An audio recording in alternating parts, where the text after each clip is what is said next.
देखो ये सीपी का मतलब जिस रेट पर हम किसी चीज को परचेज किए, खरीदे, उसको क्या बोलते हैं? सीपी। और जिस एसपी का मतलब जिस प्राइस पे हम किसी चीज को बेचे हैं। अगर एसपी बढ़ा हुआ सीपी से तो होगा क्या? जैसे बेचने वाला दाम खरीदने वाला दाम से अगर ज्यादा हुआ तो क्या बोलेंगे? प्रॉफिट। क्या बोलेंगे? और अगर बेचने खरीदने वाला टाइम बढ़ा हुआ बेचने वाला प्राइस से तो उसको क्या बोलेंगे? लॉस। प्रॉफिट इसका होता है एसपी माइनस सीपी, और यहाँ लॉस, यहाँ देखो लॉस का सीपी माइनस एसपी। यहाँ देखो प्रॉफिट परसेंट है, प्रॉफिट बाय सीपी। देखो जो भी प्रॉफिट या लॉस निकलेगा किस पे निकलेगा? सीपी पे। ठीक है, प्रॉफिट हो या लॉस हो किस पे निकलेगा?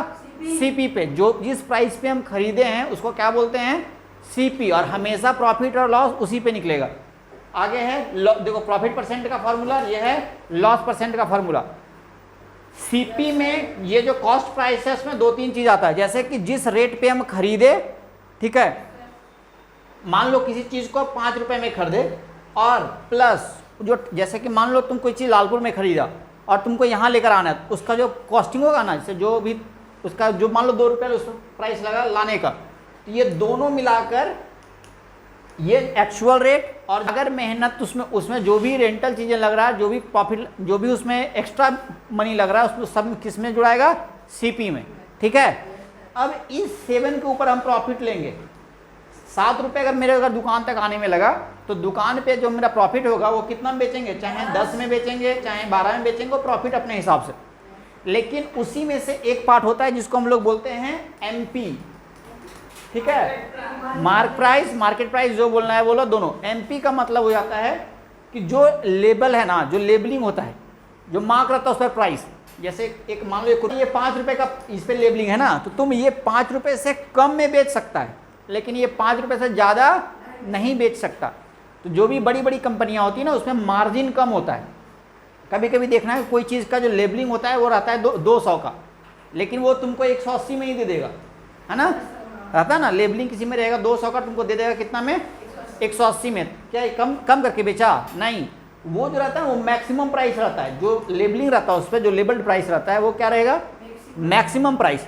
अब जो तुमको 180 रुपये में बेचा है, इसका मतलब है कि वो किसी और प्राइस में खरीदा था, तुमको बेचा है। जैसे कि मान लो ये खरीदा होगा 150 रुपये में, तो तुमको 180 में दे दिया।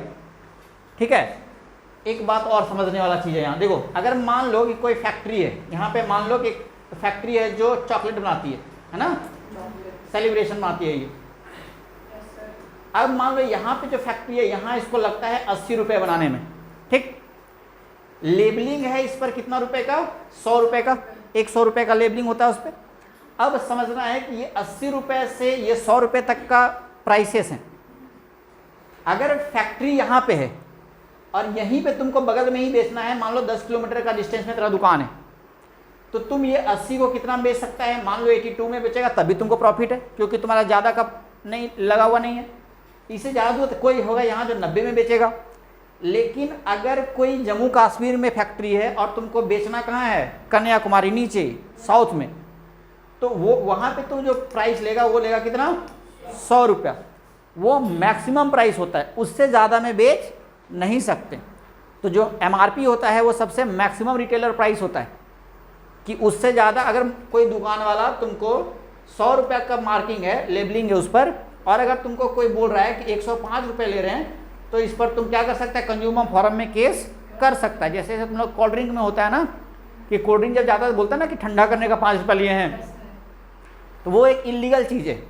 ठीक है, वो क्या है? इलीगल चीज़ है, वो 5 रुपये नहीं ले सकता है,